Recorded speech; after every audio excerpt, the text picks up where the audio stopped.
ओम शांति। आप सभी को श्री राम नवमी की हार्दिक शुभकामनाएं हो। भारत देश में हम श्री राम नवमी का त्यौहार बहुत खुशी और बहुत उमंग उल्लास से मनाते हैं, क्योंकि हम सभी जानते हैं कि श्री राम का जीवन चरित्र एक बहुत ही आदर्श और बहुत प्रभावशाली व्यक्तित्व वाला जीवन चरित्र रहा है। श्री राम को अगर हम देखें तो एक आदर्श पुत्र, एक आदर्श पति, एक आदर्श भाई और एक आदर्श राजा की भूमिका बखूबी निभाते हैं। इसीलिए जब भी हम गायन पूजन करते हैं तो यही गाते हैं, राम सिमर प्रभात मोरे मन, अर्थात सुबह सुबह उठकर श्री राम का नाम लो तो सारा दिन आपका बहुत मंगल होगा। साथ ही हम कई स्थानों पर देखते हैं कि श्री राम राम कहकर एक दूसरे को ग्रीटिंग्स देते हैं, शुभ भावना, शुभकामना देते हैं।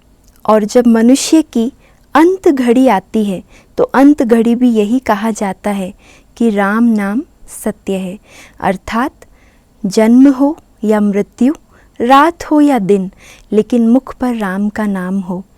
तो वास्तव में श्री राम का जीवन चरित्र हम सुनते आए हैं, कथाओं में भी सुना कि कैसे श्री राम ने अपने जीवन में उतार चढ़ाव, नाम मान शान हो या अपमान का समय हो, हर प्रकार की परिस्थिति में एक संयमित और एक स्थिर मन के द्वारा हर परिस्थिति का सामना किया। अपनी जिम्मेवारियों से कभी पीछे नहीं हटे, अपना जिम्मेवारी, अपने उत्तरदायित्व को संपूर्ण रीति से पालन करते हुए अपने राज्य को एक कुशल प्रशासक की तरह चलाते रहे और हर परिस्थिति पर संपूर्ण विजय भी प्राप्त की। लेकिन इस श्री राम नवमी के पीछे क्या आध्यात्मिक रहस्य है, अगर वो हम जाने तो इस त्योहार को और इस त्योहार के महत्व को अपने जीवन में भी हम लागू कर सकते हैं। तो वास्तव में श्री राम का जीवन 3 प्रकार के चरण में हम देखते हैं। एक चरण है राम राज्य का चरण, जिसके लिए गाया जाता है कि जहाँ शेर और गाय एक ही घाट पर पानी पीते थे, संपूर्ण सुख शांति समृद्धि का राज्य था, जहाँ पर यथा राजा रानी तथा प्रजा सब सुख शांति संपन्न भरपूरता से संपन्न थे। तो राम राज्य का इस प्रकार का गायन हम सुनते हैं। दूसरे प्रकार का चरण दिखाया जाता है जो है श्री राम के वनवास का चरण, जहाँ पर दुख, अशांति, जीवन के उतराव चढ़ाव, वनवास, सीता से वियोग, रावण से युद्ध, ऐसे कई प्रकार की परिस्थितियों का श्री राम को सामना करना पड़ा। लेकिन इन सभी परिस्थितियों में हम यही देखते हैं कि कैसे श्री राम ने अपने मन को बहुत शांत और स्थिर रखते हुए हर परिस्थिति का सामना बहुत कुशलतापूर्वक किया। इसीलिए कहा जाता है श्री राम के हर कर्तव्य के साथ उनकी महिमा में गाया जाता है कि मर्यादा पुरुषोत्तम, अर्थात मर्यादाओं को जिन्होंने अपने जीवन में उत्तम स्थान दिया, मर्यादाओं को जिन्होंने सदा पालन किया, ऐसे मर्यादाओं का पालन करने वाले मर्यादा पुरुषोत्तम श्री राम कहलाते हैं। साथ साथ तीसरे चरण में हम महारानी कैकई और मंथरा जैसे नकारात्मक व्यक्तित्व को भी देखते हैं। ईर्ष्या, द्वेष और घृणा को लेकर उनके जीवन को असंतुलित करने के लिए, अशांत करने के लिए उन्होंने कई प्रयास किए। उनके कारण वनवास भी जाना पड़ा, लेकिन फिर भी श्री राम के अंदर उनके प्रति कोई गलत भावना, वैर विरोध की भावना कभी नहीं आई, परंतु उन्हें अपना पारिवारिक व्यक्ति समझते हुए, उनके प्रति भी सदा शुभ कामना रखते हुए, उनके प्रति जो उनके दायित्व थे उन्हें संपूर्ण रीति से पूरा किया। आज हम देखते हैं, अगर हमारे जीवन में किसी भी प्रकार का दुख, अशांति का कारण आता है तो मनुष्य यही कहता है कि ये किसी पिछले जन्म का कर्मों का हिसाब है, किसी पिछले जन्म के कर्मों के फलस्वरूप इन परिस्थितियों का सामना करना पड़ रहा है। लेकिन श्री राम जो संपूर्ण देव आत्मा है, जो सर्वगुण संपन्न है, मर्यादा पुरुषोत्तम है, ऐसे देव आत्मा के जीवन में इतनी प्रकार की परिस्थितियां आना आखिर ये क्या संकेत देती है, इसके पीछे क्या भावार्थ है, वो आज हम थोड़ा समझेंगे। वास्तव में श्री राम की जीवन कहानी सिर्फ अयोध्या के राजा दशरथ के पुत्र राम की कहानी नहीं, लेकिन ये 3 राम की कहानी है, जिसके लिए कहा जाता है एक राम दशरथ का बेटा, एक राम घट घट में लेटा और एक राम जगत से न्यारा। तो पहले व्यक्तित्व की जब हम बात करते हैं कि पहला है एक राम दशरथ का बेटा, जिसके लिए राजा राम की कहानी में ये भी कहा जाता है कि ऐसा राम राज्य है जहाँ नर नारी पशु पक्षी सब संपूर्ण सुख शांति और समृद्धि का अनुभव करते हैं। और ऐसे राम राज्य की आशा हमारे बापू गांधी भी करते थे। वो भी यही कहते थे कि हमें फिर से इस धरा पर राम राज्य लेकर आना है।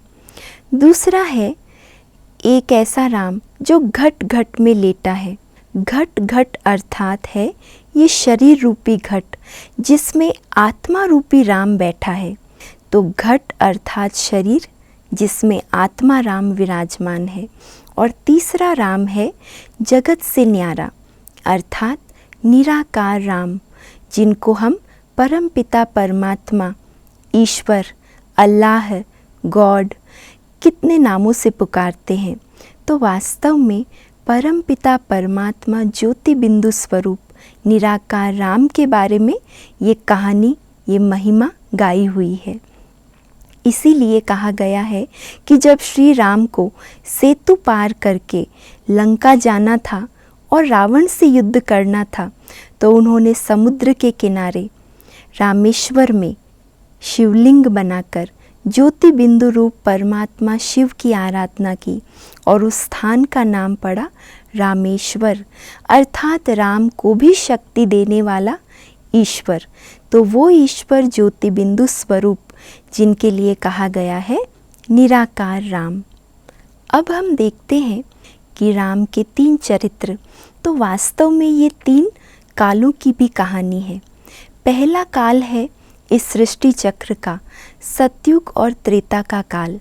तो राम नवमी अर्थात सतयुग के 8 जन्म श्री कृष्ण के, और उसके बाद जब त्रेता युग शुरू होता है तो त्रेता में 9वां जन्म अर्थात त्रेता का पहला जन्म श्री राम का होता है।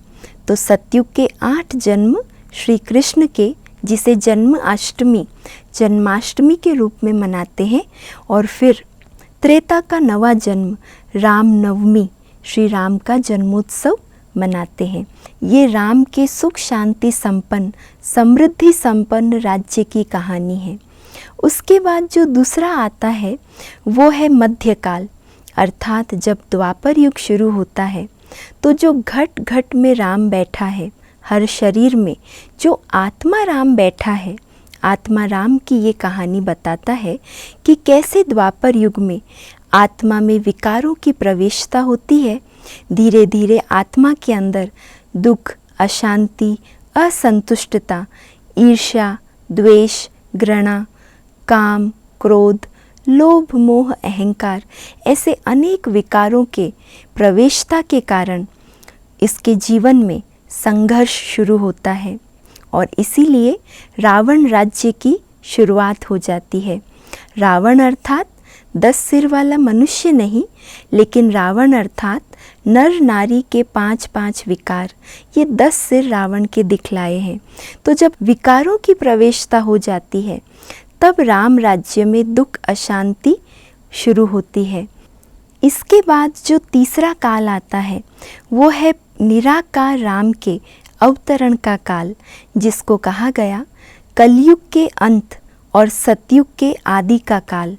निराकार राम, हम आत्मा राम को इन विकारों के प्रभाव से मुक्त करने के लिए और फिर से वही सच्चा सुख शांति का राम राज्य दिलाने के लिए स्वयं निराकार राम इस धरा पर अवतरित होते हैं और राजयोग के बल से ज्ञान का तीसरा नेत्र देकर हमें हर परिस्थिति का सामना करने के लिए सक्षम बनाते हैं। इसीलिए दिखाया जाता है कि श्री राम को जब रावण से युद्ध करना था तो उन्होंने बंदरों की सेना ली।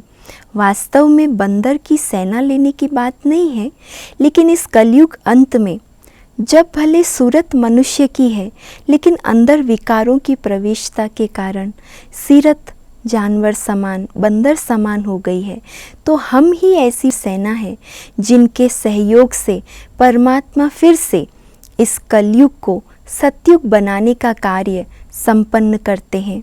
रावण राज्य को खत्म कर राम राज्य की फिर से पुनर्स्थापना करते हैं। तो वास्तव में हम आत्मा रूपी सीताएं अभी रावण राज्य में कैद हैं। रावण राज्य अर्थात 5 विकारों के चंबे में है, चंगुल में है। तो हमें इन विकारों से मुक्त कराने निराकार राम इस धरा पर संगम युग अर्थात कलयुग अंत और सतयुग आदि के बीच का काल संगम युग पर अवतरित होते हैं और पुनः हमें सत्य ज्ञान और राजयोग के बल द्वारा हमें ऐसी शक्तियाँ प्रदान करते हैं कि हम हर प्रकार की परिस्थिति का सामना करते हुए पुनः वो सच्चा राम राज्य स्थापन कर सके। तो आइए हम सब मिलकर फिर से परमात्मा द्वारा सिखाए गए इस सच्चे ज्ञान और योग बल को स्वयं में धारण करें, अन्य को भी कराएं और इस धरती पर पुनः राम राज्य की मिलकर स्थापना करें। आप सभी को फिर से एक बार रामनवमी की बहुत बहुत हार्दिक शुभकामनाएं। ओम शांति।